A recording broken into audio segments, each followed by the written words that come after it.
Growing up, the protagonist, Rudd, hates his elder brother. He has always run after him on all their trips, and he cannot catch up with him. He runs again, begging him to stop, but no, even on days when it seems like he will catch up soon. He stands far away. His brother would always stand far ahead of him, telling him he could catch up. Rudd hates his brother-hearted consideration and favor which he gets from him because they are blood. It boils in his heart and irritates him. That's all he thought about his elder brother, but eventually he realizes what a great fool he has been. He remembers the word of one of his classmates, which state, "You have a bad temper and mediocre skills, yet you are pretty conceited." He figures he had always felt the words are a joke, but he has eventually realized the truth behind those words. What a fool he has been to hate his only elder brother. The one who has always stood ahead of him in all situations. The one who has always run in front of him to protect him always. Now, he has lost his brother, and he has realized he couldn't have hated his only brother. He has figured that he never hated his brother. Instead, he had always looked up to him and had wanted to stand on equal feet with him, even if it was barely possible. Now his brother is dead, and he died while protecting him. He died because of him, and he has to keep going. He has to keep going, if not for any reason, but for the sake of his dead brother. He is part of the survivors of the attack by the flying dragon race, and only the likes of him survived.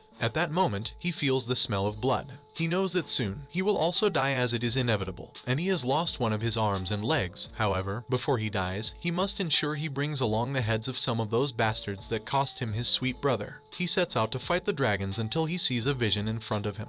Right in his presence, the figure has the feet of a human, both legs are tied together, and he has a wing. He wonders what the figure in front of him is, and it takes him more than a minute for him to figure out what he is up against. After looking at it for a short while, he concludes that judging by the aura it exudes, he is probably the king of the dragon race. However, that doesn't seem right to him, as all the kings of dragon races are dead. They all died. His comrades and his brother fought the king of the dragon race, and they died with them. He is also confused because he can't sense any power from the Imagine in front of him. The figure speaks to him. He asks if he is the only one remaining and if everyone else is dead. Rudd's instinct tells him the person is dangerous, and he doesn't have the time to question who he is and what he is up to. All he has to do at that moment is to fight. He must kill him no matter what. The strange person also sees Rudd's resolve to fight him, and he also prepares for the battle. Rudd knows he has just one chance at it, and he has to defeat him in one hit. He swings his sword, eventually diving the man's head into two, but the man tells him to wait a bit and let them talk. Suddenly, Rudd's vision is blocked by a white flash, and suddenly, he finds himself in a city. He wonders what's happening and assumes he has returned to the past. Just as he is about to move to his entirely new world, he is told that he is going to be a dragon slayer, a person who kills dragons. And as his name implies, he must ensure he kills all dragons. He has the responsibility to stop all those monsters who feel like they can destroy human, and that is his duty as a human. As he tries to get a grip on his new environment, he hears a voice welcoming all freshmen who have decided to join the Dragon Annihilation Academy, Iridium. The person narrates that the school was established over 700 years ago, and they provide the best education to annihilate dragons. He wonders what's going on, but the scene looks familiar to him, like what he knows before, and he realizes it's the same day as the Iridium entrance ceremony. He thinks about all the memories he has before, the battle between the monsters, the one that took his brother. He wonders if it was all a dream, but he has a weird feeling. He recalls all that has happened, the fight, even till the recent one with the strange figure that appeared to him recently. He wonders if he indeed regressed, but he quickly throws out that possibility because he thinks there isn't any magic that can make a person go to the past. And even if such magic exists, a dragon lord would not be able to use it, and it can only be an act of God. Wondering if what has happened to him is an act of God, he thinks about the dragon he has just killed, and he wonders if it's a dragon or something else. His head is messed up as he contemplates if he has met a dragon king or a mutant. He decides to make use of the new opportunity he has gotten, a chance to fight a new race, and he concludes that irrespective of who the person he just met is, whatever his plan may be, he will use this opportunity to fight the dragons, and he will ensure he doesn't lose anyone this time around. As he walks into the school, he sees a former friend and colleague, Henneth. He recognizes Henneth immediately and calls out her name. On the other hand, Henneth doesn't know him, so Henneth asks him if he knows her. He says that Henneth is a top entrant and the best student, so every student should know her, and she admits too. He remembers that her first question to him is asking if he is sick, so he asks her why she is asking such questions. She says she has been seeing him talk to himself and curse out at himself for a while, and only crazy people can do so, but she also knows there is no way a crazy person will be admitted to their school. He laughs at her because she is the same Henneth he had always known, so rude and unclothed. She wonders why he is laughing and calls him a pervert. They both listen to the boring welcome speech, and as the speech ends, Henneth comments that it is long and boring. He decides to reply to her, considering how he knows she will remain on his neck if he doesn't reply to her. He says he feels the same, and she explains that she could withstand the boring speech because patience is the skill of a magician, and as a mage from the renowned Harpala family, that's the least she can do. She asks for his name, and he tells her, but she claims she doesn't know of him, nor has she heard of his family before. She attempts to keep bragging but remembers her mother's warning about families who can't reach the end of their family toe, so she decides not to cause a fight. He tells him that he knows a lot about the school and that if he wants information, he should ask him. He shows him the guild leader on the second floor, saying they are looking for talents to keep their eyes on. When Rudd looks at them, he recognizes them. He knows of their achievements during the war and even how they will die. Henneth says he can join a guild in their third year, but as for him, there is already a guild for him which is the Midsummer Flames, and the leader of the guild, Lyanna, is his role model. Henneth keeps bragging until he is called for his oath. As he goes, Rudd concludes everything is happening like the memory he knows, and if it continues, his brother, Aesir, will be the next to come out. Contrary to what he knows, his brother isn't called to give the speech. In fact, the student council president turns out to be his brother's best friend, Jeremy Duval. Jeremy gives a speech to welcome the freshmen to the school, while Rudd is shocked about the order of things. Instead of going to class, he approaches Jeremy after the speech. He asks about his brother, Aesir, asking if Aesir didn't contest for the president position, but Jeremy tells him he has never heard the name Aesir in the school. He eventually concludes that his brother doesn't exist in that world. As all the students attempt to go into their classes, he wonders if it's possible that his brother doesn't exist in that world. He draws two possibilities, either that Aesir doesn't exist in that world, or he also regressed, and he regressed to another place instead of that school. Irrespective of the two chances, he has to find his dear brother. He is lost in his thoughts when Henneth arrives. She notices that Rudd is lost in thoughts and asks him what he is thinking. Rudd tells her he is looking for someone, and Henneth suggests he could pay the guild to find the person for him. He says he thinks the person is in their academy, so Henneth advises that he goes to the school library and find out if the person's name is on the list of students. Before Henneth finishes his advice, Rudd stands up and heads for the library, causing Henneth to call him back and remind him that their first class is in 15 minutes, asking him if he wants to miss his first class. Rudd tells Henneth that he doesn't ask him to follow, but Henneth insists on following him to the library. As they walk, Henneth asks why he confronted the council president, asking him if he is an attention seeker, but he says he only wanted to confirm something. Rudd walks, having a clear direction of where the library is in mind, thereby confusing Henneth, who had assumed they were both freshmen who hadn't visited the school before. Henneth asks if it's normal for a student to know the location of his new school before resuming, and Rudd says yes. They eventually arrive at the library. Henneth goes to read about the new magic while Rudd faces what he has come for. He doesn't see his brother's name on the list and assumes he doesn't exist in that world. He says if Aesir doesn't exist, it's because of the Void Dragon Sartan, the Dragon King who controls dimensions and the Void. During the war, Sartan went away with his brother's body, and he might have taken him to another dimension, which means his brother may be alive in another dimension. But it also means Sartan will exist there. He concludes his brother isn't there and attempts to leave for class. So he calls Henneth but finds her attempting to borrow 13 books. The attendant tells her she can only borrow 3, and the attendant calls the attention of the authority to the freshers, not in class, so they quickly run to class. At class, Henneth asks him if he has seen the person he is looking for. He says no, telling him it's his brother. Their teacher, Daniel Gold, will be taking them basic combat for their first year and weapon skills and martial arts for their subsequent years arrive. He introduces himself, telling him they have to work to get strength and talent if they indeed want to survive in that school. A student asks Daniel about the dormitory, and the students walk to their dormitories. Rudd walks in another direction, causing Henneth to tell him he is missing his way. He comments that Henneth doesn't know the library, but she knows the dormitory. Rudd goes to the training room he used to visit when he was young and decides to check if he still has stamina. He trains, but can't do much. He attempts to blame himself but remembers he is just 17 in that world. He says he doesn't think there is anything he likes in this regression. He will start combat classes the following day, and in a week he will start sparring classes. If he doesn't want what happened to him in his past life to happen again, he has to do better, so he needs endurance and strength. Since he is hardworking, he decides to train more. As he does so, he sees another familiar person from his past life, Balak Steros. Balak is an old friend of his from his previous life who will eventually get the position of the Fist King. However, he is shocked about the timing because that isn't the time he met Balak in his previous life. Irrespective of that, he decides to keep training without trying to relate with Balak at all since it seems like the past is changing. He carries his weight and trains happily but later gets triggered when he sees Balak copying all his training styles and looking at him. He confronts Balak asking if he wants to pick a fight with him. Balak apologizes and tells him he has never seen anyone train with such velocity, and he is astonished by his skills. That's why he is copying him. He claims that despite being from a bodybuilding family, his parents don't train like that. He claims he wants Rudd to be his master. Rudd refuses, introducing himself as a fresh student.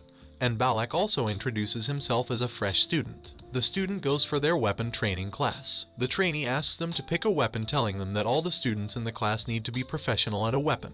As everyone goes for a weapon of their choice, Hanneth goes to meet the teacher. She tells him that she is going to be a wizard, so she doesn't need a weapon. But the teacher says she needs it for an emergency, so Rudd goes to her and tells her to take the short dagger. He tells her mana will be able to control the dagger in a short distance. However, in the past world, Hanneth is actually a dagger pro. After giving Hanneth a great dagger, Rudd swings his sword. The teacher looks at how professional the swing is. He goes to the teacher, asking if he can take another weapon. His teacher tells him there is no law against having weapons, but not every student can control them, so Rudd says he can, and he takes a spear. He also takes another big sword, and he decides to train with the three. The teacher thinks about his confidence, asking him what he was doing before his admission, so he says he hunted and lost his parents to dragons. He gains the teacher's pity, so they allow him. As he walks away, Hanneth comes to meet him. She asks if what he said is true and apologizes to him for talking about his family in a bad manner. Suddenly, they hear noises from Class B. They go to check, and they see Balak arguing with the teachers that he can't take a weapon. He insists his family is one who fights with their physical strength, and it is illegal for him to use a weapon.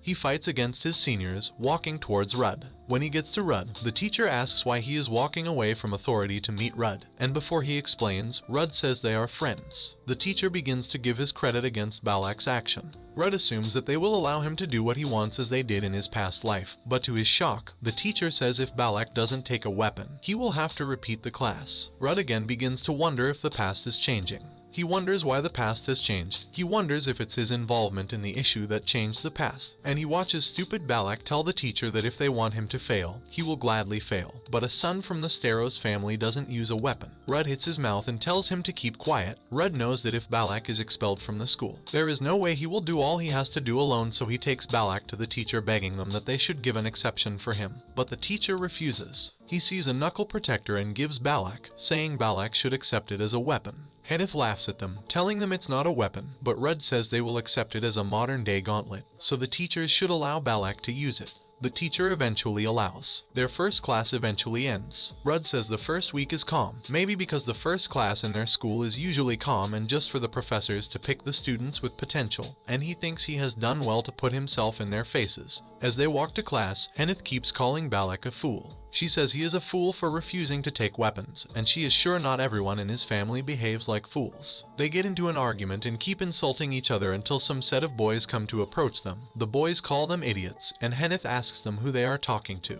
The boys are headed by a proud boy named Wilhelm Part, and Wilhelm says he isn't talking to Hanneth but to Rudd and Balak. He calls them attention seekers, asking them if they think they will gain the teacher's attention by requesting 3 weapons or refusing to use one. Rudd is used to boys like that in his old life. He remembers how they would insult him and his family by calling him insulting words, and he would react by beating them up. But this time, he wants to be more mature. He tells Wilhelm he could hit him without any weapon, but Wilhelm says it's impossible. Wilhelm attacks him, but Rudd dodges it, and Wilhelm falls. Angrily, Wilhelm decides to use a weapon despite knowing that weapons are not allowed except in sparring. Rudd decides to use that opportunity to test the skills he had learned from Balak in his old life, a family skill of the Staros family called Staros-style bare-handed parrying.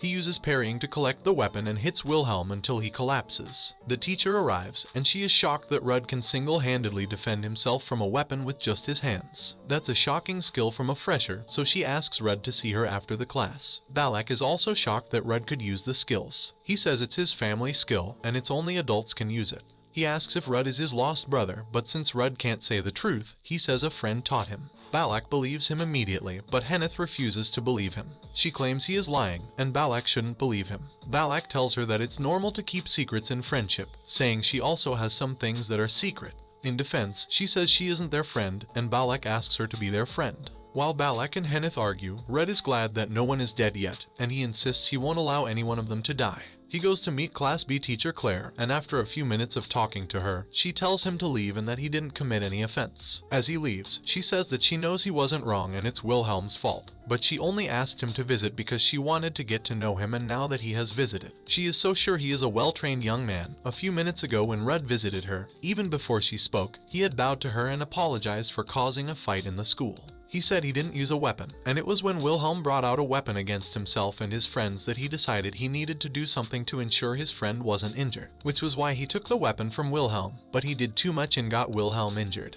Claire says it isn't his fault, he should go. Claire thinks about him after he leaves her office. As she is lost in her thoughts, Daniel enters her office. She asks Daniel what he is looking for in her office, and he reminds her she was the one who insisted the teachers' meeting should be done in her office, contrary to where they would have done it. Arthur Winston, the Class D teacher, arrives, also Damien Grace, the Class C teacher. Arthur gets angry at Claire for using the school's funds to beautify her office. She says she only bought essential things until Damien says she even bought a vase. After their argument, they have their meetings. They talk about the students claiming that they think that set will be one of their best sets of freshmen, and they should have great graduation statistics. However, they also need to be prepared for the difficulty ahead, and it's the responsibility of the teachers to mentally prepare tenor students. After that conversation, they talk about special students whose eyes should be on them. Claire says she has two in her class, a lunatic and a stupid boy, and claims the lunatic is Balak, who had refused to use weapons. Daniel says he has two good students in his class, too, and the first is Henneth, which they had assumed would be an excellent student due to her family background, and also Rudd. He claims that he is sure Rudd will be the best student in their set. Although he doesn't know Rudd's family background, Rudd claims he had been a mercenary after his parents' death. Claire says she has met Rudd, and he used his bare hand to dispose of a weapon. She claims she wants him to be her student since she is good at bodybuilding. Daniel argues otherwise, saying Rudd is good at swords and should be his student. They argue until they break the table, so Arthur stops them. He asks Damien to also check Rudd out since Rudd has an interest in spears too, but Damien reminds them it's the student who will eventually choose his professor. They see her Rudd is from Dissel, a city completely destroyed by dragons, and Arthur remembers it's Daniel and his master who had gone to subdue the dragons about 10 years ago. They are shocked that there are survivors from that incident and wonder if Rudd has developed his skills to revenge against dragons. However, Arthur says he has to counter Daniel's words that Rudd will be the best student that year because he has a student in his class with monstrous eyes. Claire begins to teach the students physical strength class. She asks them to train and exercise, and Rudd, knowing how much he needs to improve his strength before the sparring class, takes the class with diligent attention. He eventually masters his breathing, and he achieves his goal. On the other hand, Balak keeps making breathing noises as he lifts his weights. Red warns him that his noise is getting too much, but he says that noises like that are necessary if he wants to build his weight. He claims the ability to balance one's breathing will make it easier for the person to carry heavy weight. So Red teaches him that all he has to do is to hold the hands of the weight before making such noises. If not, his weight will get slant. He does as he has been advised, and he sees many changes, so he admits that Rudd is his teacher. Henneth, who has not been interested in building her body, comes to meet them. She calls them stinking, saying that they smell after training for 3 hours. Balak asks her to join them, saying she will have more body than she has and looks so skinny. He says that the women in his house are built compared to the females he has been meeting in school. Red leaves them, and Henneth asks him where he is going, so he says he wants to get a drink. Henneth asks Balak if he also wants to get a drink, but he says he can't walk, and if he does, his weight will reduce, so they should bring him a drink. As they walk towards their destination, Rudd sees the wonder student Arthur is talking about. It turns out it's someone he knew before and someone he had fought with in his past life. The first person who taught him that there are levels in life that one can't surpass, and their fight ended worst for him. And she even mocked him that she thought he would be as strong as his brother. In his past life, he didn't get an opportunity to revenge on her. It's no other person than Leon Krur, the one with the talent of the devil, the sword saint, the only knight on the same level as his brother, a renounced dragon slayer. With mixed emotions, he doesn't tell her to excuse him in a calm manner. Instead, he screams at her to fuck off, thereby getting her angry. She squeezes her can and throws it at him angrily, but he dodges it. She hits him again, and he dodges. She asks him if he is coming at her because she came to school under a recommendation, but he says he doesn't know that, and he just wants her to leave so he can get his drink peacefully. He is the first person to ever dodge her attack, so she asks for his name before leaving. After he leaves, he finds out he is injured and goes to the clinic. Claire finds out Leon has injured him, and she complains that Leon has injured several other students, so she goes to melt out punishment, but her colleague drags her back.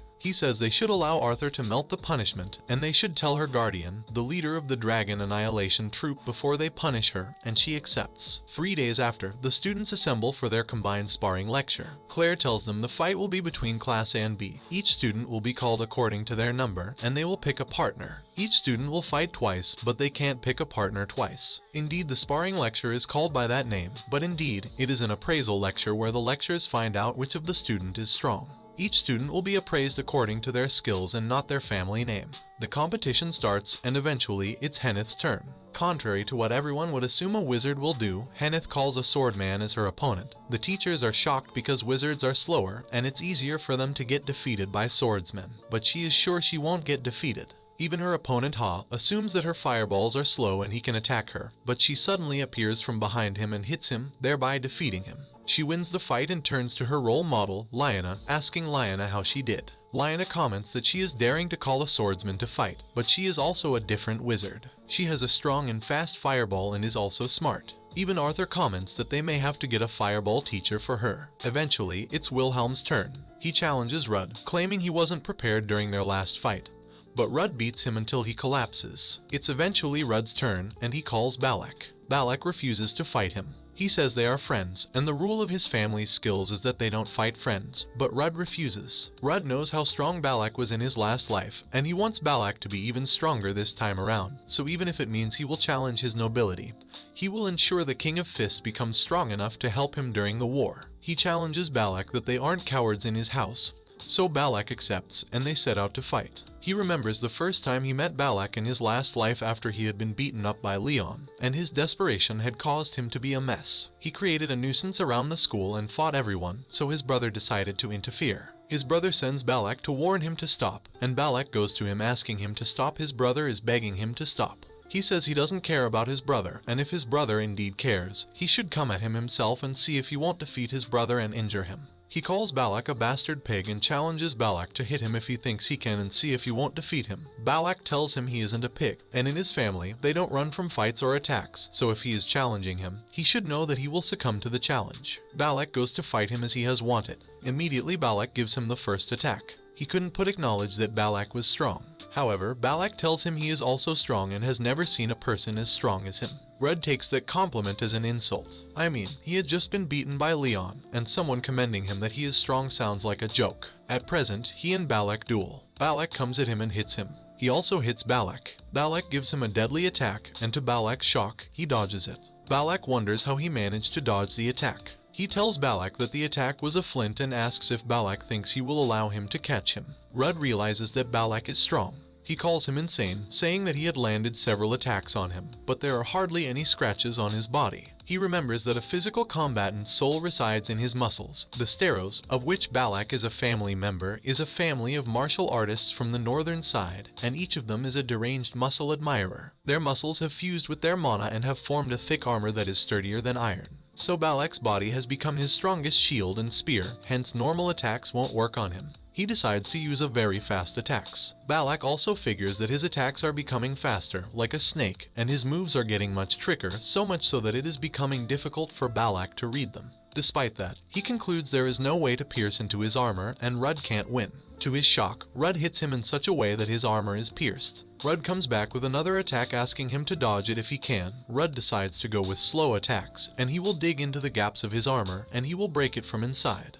Balak also figures that he will get hit if he doesn't avoid that attack from Rudd. He sees a familiar technique. It's the bare fist technique of Steros. He is shocked. He knows that Rudd's fighting skills is familiar to his family, but he doesn't know Rudd has mastered that skill to counter any of his techniques. He wonders how Rudd mastered it even though he isn't a member of his family, but that's another issue. The issue at hand is to defeat Rudd. He decides to focus, read Rudd's move, and catch up with Rudd's speed. Rudd comes with a fist fight, and he catches up and counters with his fist. Rudd is at least glad that his friend is catching the attacks. He calls him a genius. Balak decides to end it all with a final attack. He, however, sees that Rudd isn't avoiding it, and Rudd comments that it was a good fight. He tells Balak that he had a good fight and he is strong, just that he isn't as strong as him. That's the same word Balak told him in his first battle with him in his first life. He then brings out his sword, and he uses the sword to slash his body, and Balak accepts defeat. Everyone in the hall is shocked. Is that a duel between students? That's the question in their mind. Claire couldn't but comment about how strong Rudd is. Despite the fact that he isn't a professional yet, he maintained his pose,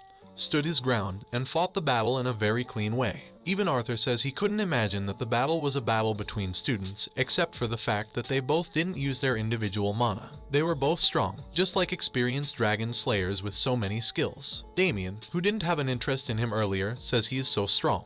He says his last attack was one that no one had prepared for. They also give comments about Balak, but most of the praise were about Rudd. Daniel says Rudd fights like his former master and they have the same sword skills. After a mind-blowing sparring class, Rudd and his friends go to the school's cafe to eat. Henneth is not impressed that they are visiting the cafe again. She says that the food at the cafe is not as delicious as the one outside, and Rudd tells her he doesn't see any reason why he will spend his money to eat outside the school when the food given at the cafe is free. Balak, on the other hand, says the food at the cafe is rich. Rudd asks Henneth if she thinks money is just paper that she can waste, and she says money is just paper. He recalls that she is from a very wealthy home, and she also has the money she needs. He remembers Balak is also from a wealthy home, and he can afford food too, so he is the only poor one. Henneth offers to buy him food outside the school since Balak can take care of himself, but he refuses. At about the same time, two guild leaders of the Pursuer and Clouded Moon guilds enter the cafe to look for him. When they get to him, he recognizes them, although, in his past life, he had no connection with them as they had died fighting dragons before he joined the guild.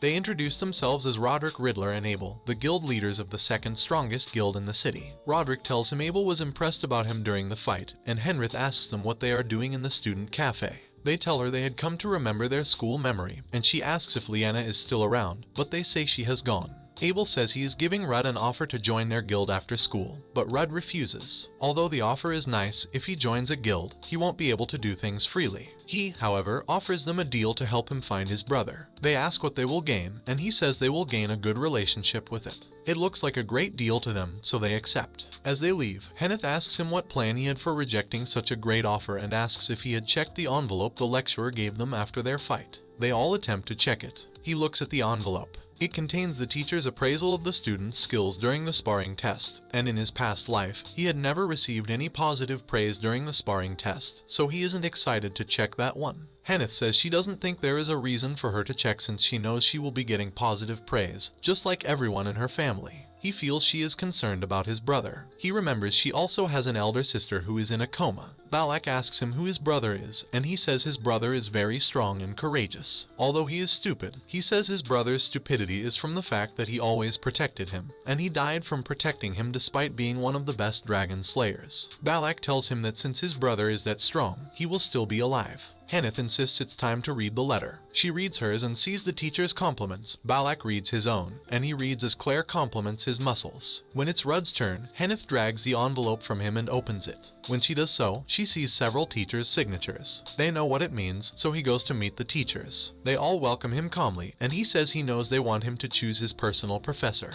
All of them sell themselves to him and why he should pick them, but he decides to go for Daniel, the only teacher who chose to train him in his past life. Daniel is excited, but he says he has a request, which is that Daniel must take him as a direct student. He knows Daniel is the sole heir of the sky-piercing technique, a technique used to kill dragons from the sky, and his brother was Daniel's heir in his former life, and since his brother isn't here, he has to step up. Daniel asks why he wants the skills, and he says he wants power. He wants power to protect his people. He claims he has watched his people die, and he couldn't do anything, so he wants power. Daniel says he will have given him that offer before, and now that he has asked, he will take him as a direct heir. He says he has a request, too, which is that Rudd must allow all the other teachers to train him. He says Rudd's talent is great, and he can get better in several training. The teacher accepts, but Rudd is disturbed that if he takes the offer, he may stop other people from progressing, and it's very difficult for a teacher to train someone, let alone four. However, he knows he needs extra power, so he accepts the offer. Leon meets Claire for the supplementary lecture just as Claire has planned to punish her. She leaves the hall in tears asking if Claire has an issue with her before the lecture. During the lecture, Claire tells her she will go through a supplementary lecture to help her build her self-control. She commands her to start the lecture immediately and hits her painfully in her stomach. Outside the hall, Leon sits by the stairs. She complains that Rudd snitched on her, and she didn't expect that Rudd would go all the way to report her to a teacher just before she hit him, although she was sorry for what she had done. As a result of what Rudd did, she had an issue with Claire and even her mother. As she sits there in tears, Rudd passes by. He sees her crying, which seems like the most shocking thing he has ever seen.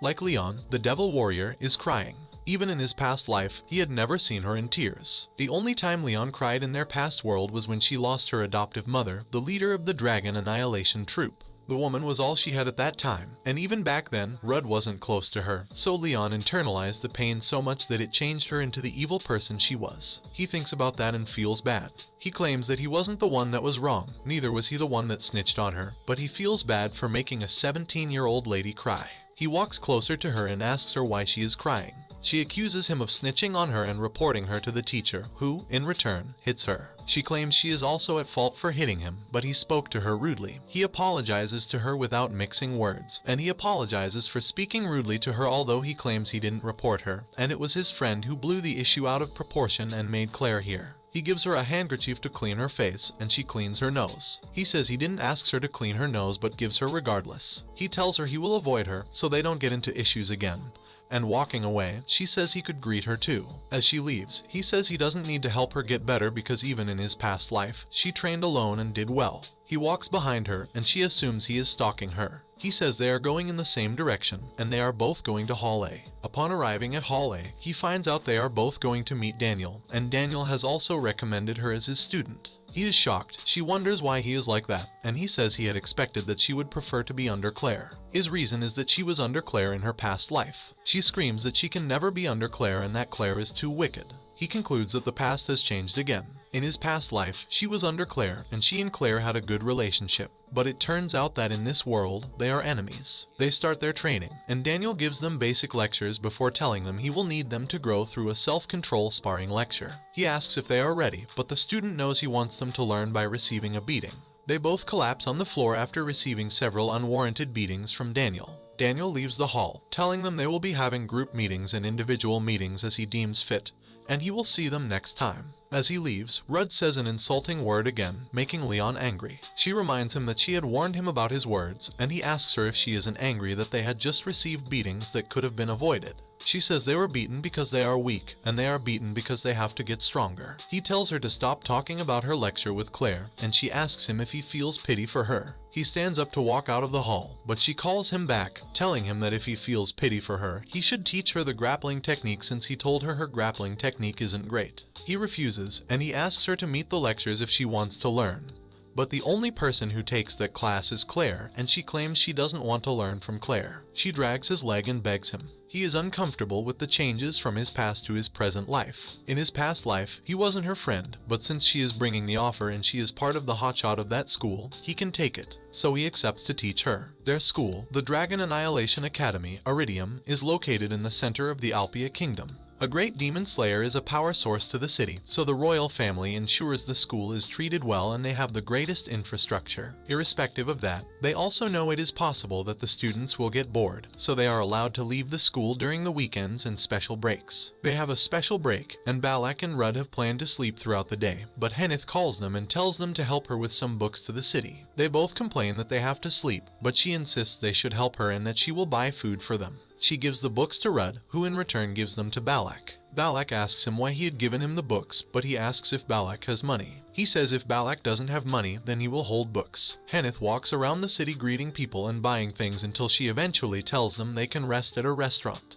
When they enter, Henneth is treated like a queen, she is welcomed, and they are taken to their seat. She tells them they will order the same thing, but Balak requests more muscle-building food, and she allows him. As they order, Rudd looks at the menu and sees how expensive the food is, enough to take him for a month. Their food is served, and Balak asks for more food. Henneth refuses, but she asks Rudd if he wants more. He says in his mind that he is uncomfortable with how loving she has been since she found out about his brother. In his last life, they were frenemy and they weren't that good. He claims he prefers it if she is the same as she has always been. While she treats him well, she treats Balak badly. She insults Balak for eating too much and asks him if he is eating to his muscles or head and says she is sure his head is full of muscles. Balak looks at Rudd compassionately, hoping she will treat him like Rudd. She assumes Rudd spoke against her and asks him what he said, but he denies saying anything. He says he will prefer to remain in her good book rather than her treating him badly. He checks the time and sees that time is 8 p.m. He remembers he has a prior appointment with Leon at that time, so he leaves to meet her. However, she has been waiting for him. When it's 5 minutes after 8, she checks her time, and she sees he is 5 minutes late. She feels bad because he is the first friend she has ever had an opportunity to talk to, and it will break her heart if she finds out he has forgotten about their plan to meet. She concludes that, unlike her, he is a very friendly person, and he may have several friends so that he could have gone out with his friends and forgotten their plans. As she thinks of all the possibilities, he enters through the door. He says she is already there, and she mocks him that he is the one late. She tells him he should have been there since 10 minutes to 8, and he apologizes to her for coming late. She goes nearer to him and figures he smells of food. She asks him if he has just finished eating, and he tells her he is coming from the capital and has gone with his friend to chill out and eat. He continues and tells her one of his friends bought him food. She is shocked that he has gone to the capital. She asks him over again to be sure of what she has heard, and she confesses to him that she has never been to the capital before, so he tells her next Saturday. She asks what he means by next Saturday, so he tells her since she is excited to go to the capital, he will take her there the next Friday. She gets more excited. She jumps after him asking him what is in the capital and what the capital looks like. He gets tired of her unending questions and asks if he is indeed talkative since she didn't talk much in his former life. She says she is talkative, and her mother, the leader of the Annihilation Troop, had always insulted her for talking too much. She asks him if he knows her mother, and he throws a glove into her mouth so she can stop talking. They go out to train. He tells her he will train her in the Steros grappling styles, although it's a refined version since the Steros use their physical muscles during wars, and she doesn't have that. He says that Claire is a professional and she knows several grappling styles from different countries, so she can't completely avoid her hits, so all she has to do is to minimize the hits she will get. She asks him how that is possible since she can't even protect or defend herself, so he does a dodging style. She looks at him but can't predict his movements as he drags himself like a snake. He tells her it is called the snake walk, and it's a means of defense when the person tiptoes and walks in a zigzag manner and his opponent can't predict his move. She asks him if it's a skill he learned from the Steros, but he says he formulated it himself. She asks him if he is a genius, and she also tries to walk. He says to himself that it took him 2 years to create the techniques, a year to master them, and a year to refine them, so he isn't a genius. But she who could learn the technique in less than 10 minutes is a genius. She asks if she is doing it well, and he uses his leg to fall her. She falls flat on the floor and refuses to stand up, and he tells her he will teach her till she gets it, even if she dies, so she should stand up and continue. Later that day, he goes to his room and rests. He says he had a great day, and everything is going according to his plans, just that the relationships he is building in that life aren't the same as in his past life, and he hopes it won't change anything. He, however, says that he thinks it's going well and the future has to change because he doesn't want to lose anyone this time. So if he gathers his people, then they can fight the bastards. To do that, he must take the position of his brother, which means he must learn the sky-piercing technique. He starts training the sky-piercing technique with Daniel. They go head-to-head with each other, and they start their training. He looks at Daniel as Daniel fights in a complicated and unexpected playful manner, and he also sees that Daniel is not planning to lose the fight against him. As they keep fighting, Daniel decides to change his fighting style. He puts out his fist and pushes it at Rudd. Rudd wonders why he is putting his fist out and challenges him. He reminds him that they are supposed to fight with just swords, but Daniel says he gets whimsical sometimes. The fight is challenging for Rudd, who indeed acknowledges that it is still challenging to go head-on with Daniel, so he shifts to the back as if he is withdrawing, causing Daniel to wonder if he is trying to lure him closer. Irrespective of Daniel's fear, Daniel decides to play along, so Rudd will show him what he has. As Daniel gets closer to Rudd, Rudd decides to go by the law, and he flings his sword towards Daniel to guard and counters it immediately. The sky-piercing technique is a sword that protects. It's a guarding slash that blocks the enemy's attacks and a countering slash that parries the enemy's attack. In his last life, the only reason he learned the sky-piercing technique is to at least catch his brother's toe, but the true sky-piercing technique needs another element that isn't a sword technique. After the duel, Daniel commends his guarding and countering technique. He says that his slashes are amazing and that he can't come up with any critics against him. He says he has great workmanship, as if he has been learning the technique for a long while, refusing to get flattered by a compliment that doesn't reach his level. He tells Daniel that Daniel is only sweet-talking him and that Daniel can block all the attacks without missing any. Daniel says it is time for them to start making proper progress. Rudd wonders what he means by proper progress, and Daniel explains that sky-piercing technique doesn't refer to just swordsmanship. In fact, someone who isn't a successor of the technique can learn swordsmanship, but by the mana management techniques. He says the technique can only be transferred to successors, and it is only by adding the mana management technique that the sky-piercing can be successfully done. He explains that mana is an unrefined life force, and it is common sense for them to save their manas in their heart, which is the center of life, but the sky-piercing technique doesn't work like that. Rather, it attracts and uses external mana in a unique way through mana imprints. He touches the side of his hands and shows his mana imprints. Through mana imprints, the successors of sky-piercing techniques manage mana accumulated in a subspace called the Heavenly Spirit, and their heart is only used as a channel and not a reservoir. Rudd remembers that his brother also had that mana imprint in his past life. Daniel continues his explanation by telling him that the power and efficiency of the imprint are overwhelming. Hence, if the heart is already full of mana, its function as channel drops. He asks him if he is training another mana technique, and Rudd says no. Rudd remembers that the mana technique he used in his last life is a typical alchemy art, and it was based on the wizard's circle system. Daniel tells him to take a seat. He says it's faster if Rudd experiences what he is saying himself, and he asks Rudd where he will want his mana imprint to be. Rudd decides to put it on the back of his hand just like his brother, and he stretches his hands towards Daniel, who warns him that it will sting a bit, and he goes ahead to put the imprint. After doing that, the process turns out to be more than just a sting, as Rudd says it feels like his hand is on fire. He suddenly finds himself in another location, like a heavenly place. He can feel the overflow of mana, the power of generations which is being passed into him, the sky-piercing technique. As he stands there, he hears someone call out for him, saying, "That's you, little child," before he can say or do anything. Daniel calls out for him, and he wakes. Daniel asks him how was the piercing sky he faced for the first time, and he says it was wonderful. Daniel explains that mastering the mana management for the first time is like getting another organ of the body, and he will need a long time to adapt to feeling and using mana. However, he claims it is impressive that Rudd is aware of the circulating mana, and at that point, he puts his head up and sees Rudd using the mana drawn from the Heavenly Spirit. He is shocked that Rudd not only knows how to control the mana but can even draw it within a few minutes. He wonders who Rudd is. Meanwhile, Rudd remembers when he trained in the alchemy arts, then, the circle of his hearts represented the mana stages, but for sky-piercing technique, the stages are represented through the number of wings. The Sky Sword Immortal had 7 wings, and so also did his brother because he remembers his brother saying he wanted the 8 wings. Right now, he has just 1 wing for now.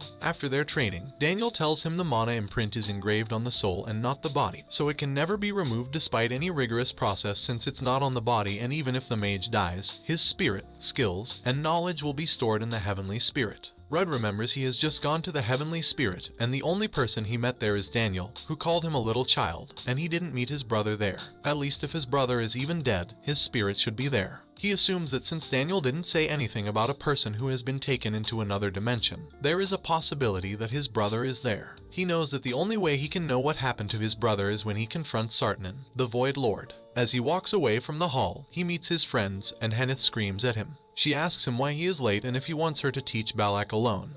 He tells her to go ahead with Balak and that he will catch up with them, but she refuses. She says she can't deal with a blockhead like Balak alone, and Balak says he isn't stupid. He thinks of whether he is under the influence of magic and claims he has to train himself better to remove himself from such influence. They walk together and Henneth asks Rudd how his lectures were. Rudd has met with each of the lecturers for their respective classes, and Arthur and Claire are so impressed by him. He tells Henneth that the lectures are just like normal classes and there is nothing special, but Henneth begs to defer. She claims he has personal lectures with 4 teachers, and all the other students are complaining about the discrimination, so he can't say the classes are normal. She asks him if he has met Damien and if he has seen Damien without his mask. She says she heard Damien is mysophobia. He remembers his meeting with Damien. When he entered the office, Damien welcomed him with a cup of tea without having any conversation with him. After drinking the tea and sitting for some time, Damien asks him if he enjoyed it and says it's the one drunk by dignitaries. He wonders how Damien knew because Damien didn't drink the tea, and when the class ended, he left. He tells Henneth that he didn't do anything special with Damien, and all they did was drink tea. He asks them how their lectures went, and Balak is excited about his class with Claire. He says Claire is an excellent teacher and she commended his muscles. He remembers that Claire and Balak had a great relationship in his past life, too, because they were both suckers for muscles. He asks Henneth about her class, but she says it's nothing to write home about. She says her teacher told her she couldn't do well with flame magic and she should learn any other magic, and that is very annoying because they all know how rare it is. He comforts her and tells her that if she doesn't like her teacher, she can ask to change teachers, but she thinks it's not needed since there is actually no magic teacher in the school, so it's a fruitless attempt. As they talk, the school council president, Jeremy, meets them. He greets them and says that he has met Rudd before. He asks if Rudd and Henneth are arguing and says they are the easiest to point out fresher in the school. He He says he has heard about Rudd, and in fact, all the senior students are angry about the treatment he is getting from the lectures. Rudd asks him if he is coming to relay the complaints from his colleagues, but he says no. He claims he has come to ask Rudd if Rudd would like to join the school council. He says they need manpower, and he thinks Rudd is a good fit. But Rudd refuses. He says he doesn't want to. Jeremy replies that it's not like he will take him as a mercenary, and he knows from the bruises on his body that he is a mercenary. He says he doesn't like interfering in people's lives, but he is called a detective who can find out things, and he knows Rudd is a weird person with a mission of finding his brother. Rudd, for any reason, doesn't want to have any relationship with Jeremy. He knows about Jeremy in his past life and how he is called the decision maker due to his selfish decisions, which ended up causing the loss of life during the war. He insists that he doesn't want to join Jeremy and walks away, but Jeremy says he is interested in him. Henneth tries to apologize to Jeremy for Rudd's rude acts, and he tells them it's fine. He goes to their book, drops a letter, and apologizes for disturbing them from reading. After he leaves, Rudd returns. Henneth asks why he was that rude to Jeremy, and he tells her that nothing good will come from relating with a person like Jeremy. As they open their book, they see the letter Jeremy dropped, and the letter says to be careful of Damien Grace. Rudd gets angry. If there is anyone to be careful of, it's Jeremy himself. Jeremy made selfish decisions, and Damien was the first person to die in the school due to Jeremy's decision. He says it's not like Jeremy killed Damien because Damien killed himself, but Jeremy pushed him into doing that. He doesn't know if Jeremy has started with the same plan of pushing Damien to the limit, and he has to do something to stop it because the death of Damien caused a big issue in the academy in his last life, and he can't allow for such to happen in this life. He leaves his room and joins Leon on the bus to the capital. As he gets there, she asks him why he comes late every time they plan to meet, and he tells her he is there on time and he isn't late, but she says that when there is an appointment, it is common courtesy for a person to be there 10 minutes before the time. He claims he has showed her his respect by leaving his weekend to take her out, but she claims he is the one who invited her out. In response, he says it's because she is crying like a baby about not being in the capital before. They argue until they get to the capital, and when they touch down, Leon is excited. She says the Dragon Annihilation troop is large, but the capital is larger with much more people. She asks him where they are going, and he says he will only hold her bag while she visits anywhere she wishes, but she refuses, claiming she is a tourist and he is her guide. He tells her to try to buy things since that's what females do when they go out, so she enters into a clothes store. She sees a white dress and says it's pretty. She asks him if he likes it, but he says it's just white. She reluctantly decides to test the dress on her body, and she likes it, so she buys it. As they are about to leave, she decides to buy him a dress too. She asks the attendant to find him a great dress, and when he wears it, she likes how it fits his body, and she pays. They also go to a restaurant to eat. As they finish eating, they walk home, and she talks about how delicious the meal is. She says she wants to pay for his meal, but he quickly pays and asks why, so he tells her she had bought him clothes and he will be shameless if he is expecting her to pay for her meal too. She looks at him and comments that the dress is nice on him. He notices she is staring at him, so he asks her why she is looking. She asks him if he had comrades when he worked as a mercenary, and he replies affirmatively, although when he had comrades was when he was a dragon slayer in his past life. She asks him if he took his comrades as family, and he says he didn't know. He tells her he is spouting loads of bullshits, but she claims she has never seen anyone like him before. He gets angry at her question, and it leads to a fight between them. He tells her he is tired of wasting his time and that he is going back home. As he turns to leave, she hits him, telling him they still have some time left. She says her mother's words about how friendship is a relationship that helps one another, so she has changed their plan and they are going to her house, so he can see what family is, and she is introducing him to her family. And that's how the first part of this Manhwa ends. Well guys, if you like this video and you want a second part, comment below with the word apologizes. Also subscribe to the channel, hit the bell and like the video. But most important, leave a comment. Until the next video.